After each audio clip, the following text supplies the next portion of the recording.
Hi, my name is Blake Martin and I'm from Overland Park, Kansas. I'm currently finishing up my junior year at Blue Valley West High School, and when Ted gave me the opportunity to come discuss my research about incarceration to you all, I knew it was one I couldn't pass up.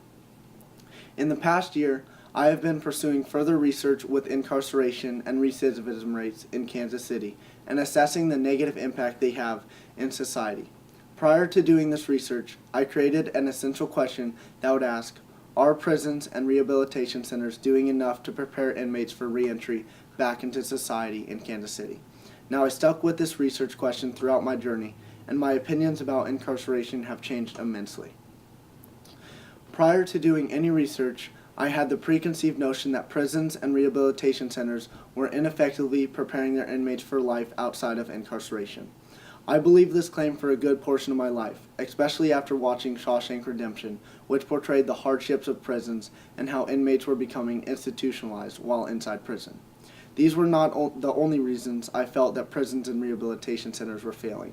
I also saw the statistics of recidivism rates in Kansas City, which reported that 36% of inmates return to prison after their initial release.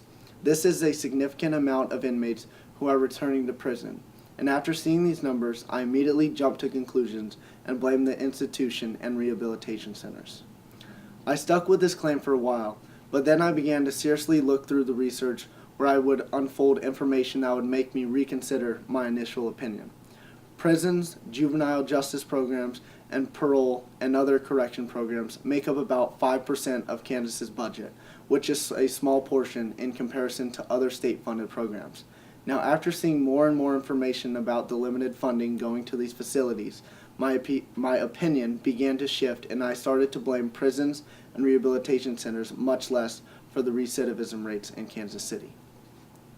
There on out, the way I approach my research about incarceration and recidivism rates changed from being very critical of rehabilitation to being much more understanding of their situation. These institutions need support and funding in order to be successful in their services, and I realized that this is something they simply were not getting. But the good news is that there are many organizations in the KC Metro that are beginning to address this issue. Organizations such as Second Chance are making a difference in Kansas City and are gaining rapid support to increase the level of funding that rehabilitation programs receive.